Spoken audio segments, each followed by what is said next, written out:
Hello everyone, welcome back to the channel. ఇప్పుడే Kannappa movie చూశాను.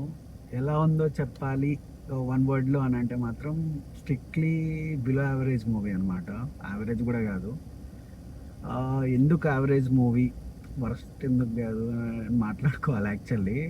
So in depth రివ్యూలోకి వెళ్తే నాకు నచ్చిన పోర్షన్స్ ఫస్ట్ చెప్తాను. నచ్చిన పోర్షన్స్ ఏంటంటే మ్యూజిక్ చాలా బాగుంది. మ్యూజిక్ కావాల్సిన దగ్గర ప్రతి ఒక్క ఇంట్రోకి చాలా బాగా కొట్టారు. అండ్ ఎక్కడెక్కడ మనకు పర్ఫెక్ట్ మ్యూజిక్ కావాలో అక్కడ పర్ఫెక్ట్ మ్యూజిక్ ఉంది. మ్యూజిక్ చాలా బాగుంది యాక్చువల్లీ. అండ్ సాంగ్స్ కూడా చాలా బాగున్నాయి. పర్ఫార్మెన్సెస్ అందరివి, అంటే మెయిన్ యాక్టర్స్ ఎవరైతే ఉన్నారో వాళ్ళ పర్ఫార్మెన్సెస్ చాలా బాగున్నాయి. విలన్స్ని పక్కకు పెట్టేయండి. But main lead actors like Mohan Babu అయితే ఏంటి, విష్ణు అయితే ఏంటి, ప్రభాస్ అయితే ఏంటి, మోహన్ లాల్, లీడ్ యాక్ట్రెస్ చేసిన వాళ్ళు, వీళ్ళ వరకు బాగున్నాయి.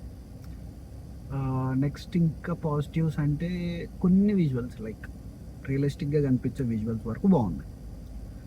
ఇప్పుడు నెగిటివ్స్లోకి వెళ్తే సినిమాలో ఆ విలన్ క్యారెక్టర్స్ ఎవరైతే చేశారో అసలు వాళ్ళని ఎందుకు పెట్టుకున్నారో అర్థమే కాదు. సినిమా మొత్తం యాక్చువల్లీ సగం వాళ్ళ యాక్టింగ్ వల్లనే పోయింది. ఓవర్ ది టాప్, అంటే ఇక్కడ ఇంత యాక్టింగ్ అక్కర్లేదు అన్న దగ్గర అంత యాక్టింగ్ ఉంటుంది. అసలు వరస్ట్ యాక్టింగ్ అనమాట. ఆ విలన్స్ది ఆ క్లోజప్ షాట్లు అదంతా చాలా అంటే అనవసరం అనిపించింది. యాక్చువల్లీ మెయిన్ థింగ్ ఏంటంటే ఆ వార్ సీక్వెన్సెస్ అసలు అక్కర్లేదు మూవీకి. ఆ వార్ సీక్వెన్సెస్ ఎందుకు పెట్టారు? ఆ బడ్జెట్ కన్స్ట్రెంట్ అంటే 200 కోట్లు పెట్టానంటారు. ఆ వార్ సీక్వెన్స్లో లిటరల్లీ కెమెరా పోర్షన్స్ కొన్ని బ్లర్గా కనపడుతూ ఉంటాయి. అవి నైట్ షాట్స్ అంటారు, మళ్ళీ డే అయిపోతుంది డైరెక్ట్గా.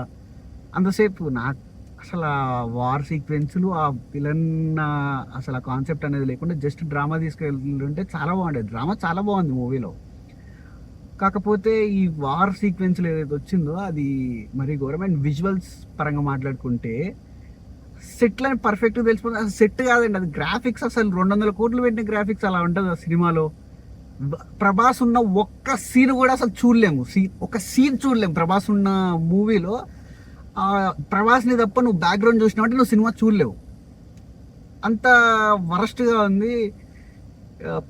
బట్ ఇంకా ఇంకా బ్యాడ్ అంటే ఇంకా యాక్టింగ్ అండ్ సీన్స్ కొన్ని రియల్ లొకేషన్స్లో తీసినవి బాగానే ఉన్నాయి, కానీ మిగతా అంతా సీన్స్ పక్క సెట్ అని కానీ లేదా విజువల్స్ కూడా అస్సలు బాగాలేదు. So that's it actually. అంటే ఓటీటీలో పెట్టుకొని జస్ట్ ఫాస్ట్ ఫార్వర్డ్ చేసుకుంటూ స్ట్రిక్ట్లీ కొన్ని సీన్స్ అది ఆ మ్యూజిక్ కోసం. అండ్ యాక్చువల్లీ ఈ మూవీని ఆ వార్ సీక్వెన్సెస్ తీసేసి రన్ టైం తగ్గించి, యాక్చువల్లీ 3 hours మూవీ ఉంది. 3 hours మూవీని రన్ టైం కొంచెం తగ్గించేసి జస్ట్ ఆ ఎమోషనల్ సీక్వెన్సెస్ అవి ఏవైతే ఉన్నాయో అవి పెడితే చాలా బెటర్ అనుకుంటున్నాను. That's it for the review guys. Strictly below average movie. చూడాలంటే ఓటీటీలో చూసుకోవడం తప్ప థియేటర్కి వచ్చి ఇంత ఎఫర్ట్ చేసి అవసరం లేదు యాక్చువల్లీ. That's it.